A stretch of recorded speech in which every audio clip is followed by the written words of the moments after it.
Here's my self-constructed pedal board. It's sitting on top of a giant piece of plywood, and then for the construction that I made, I actually have this box back here.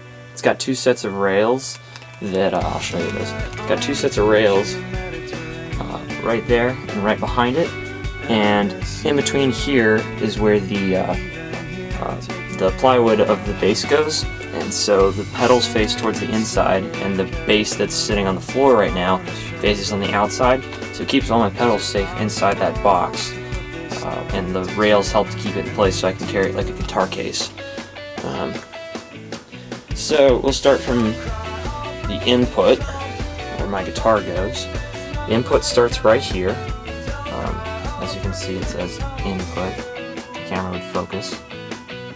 Anyhow, yeah, there we go. So first it starts off with the input. So my guitar goes in here, and then from there it goes to the send. The send on the noise suppressor puts your loop in, and when you put your loop through, you want it to come back to the return, and then it goes out to the rest of your pieces. The pieces on the outside of the loop are things that you don't want to be suppressed, and I'll show you how the noise suppressor works a little bit later. So these are my non-noisy items. These ones all produce sound when it's in bypass, or when it's not in bypass, but when it's just sitting idle. So from the output, we have a cable that goes all the way over here to my bass synth. On the bass synth, I have it set to a wall right now. I find that it's kind of unpredictable and on some of the basic synthesizer settings. The wall, all it does is it acts like an enveloper, and so it wahs your signal when you play a note, depending on how hard you hit the note. It sounds really good with the delay. I'll show you how that works in a little bit. Here's the deluxe wah.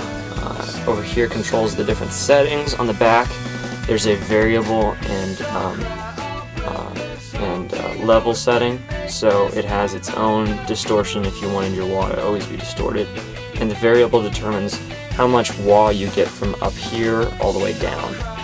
Right now I have my variable set pretty high, and then this knob over here controls the treble versus the bass, and so if your guitar is a really bassy guitar, I think you want to have it all the way set back. If it's a really trebly guitar, you want it set forward. That just makes sure that you don't blow people's ears out, stuff like that. Basic DS1, you have your tone, you have your level, and you have your distortion. I have my level set pretty high. This is the distortion that embodies distortions before it, which is the reason why I have my blues driver right here. The blues driver is a really versatile unit. It will put out anything from metal to blues to just a really light tone. So I have it in front of my distortion unit because the way I have it set up, it's a pretty light tone. It picks up a little bit of grit. When I turn this on, then it really gets pretty distorted, pretty loud. I have the tone set pretty far back. The tone on this kind of sucks. Anywhere past about that point right there starts to sound like a really cheap Squier Strat as far as how trebly it gets. So keep it usually right there. The level really doesn't matter over here because it's embodied by this, so it'll pick up the level of this and then add whatever it has over here. So I have the distortion about middle. Sometimes I'll crank it up a little bit higher, but right now I kind of like it right there. So then I have this little makeshift wire connection thingy that goes all the way over here to my phaser, which I just got not that recently. This phaser is pretty nifty. It's got, as you can see, a 4, an 8, a 10, and 12, a fall, a rise, and a step setting. And within that you have rate, depth, and resonance. You can also hold it down to get a tap tempo. The tap tempo is okay, but in order to turn it off the tap tempo mode, you have to hold it down for 2 seconds and then turn it off. So it's a little impractical for on-stage use. Next is the noise suppressor. Now that we've gotten back through the return signal from there, now it goes out to the output.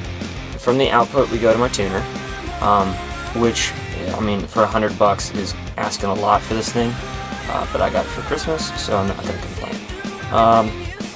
Next is the tremolo. This is a pretty basic tremolo. Unfortunately, it doesn't have a tap tempo. It's the only thing I don't like about it. You can see you have rate, you have depth, and you have wave. depth determines whether or not you hear the guitar signal between wave. The wave types, you can go from a square wave all the way over to a square wave over here all the way to a diagonal wave. The diagonal wave is a rise and a fall. The square wave obviously just chops.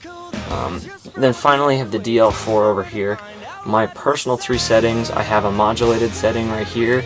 I have a digital delay setting that's really quick here. And then I have a reverse setting that allows some of the guitar signal to bleed through. So you'll hear the reverse, but it also allows some of the original signal to occur. From there, we go out over to my Classic Series amp behind all my guitars. Right now I have it in the normal setting because I'm going to be using my Strat. It's a pretty basic amp. It doesn't have a whole lot of knobs, so you can't really do much with it. It's got the original tubes in it, and it's pretty loud. It's got two 12-inch cones in there, so it can put out a lot of sound. When I use it at home, I hardly ever crank it up past 5.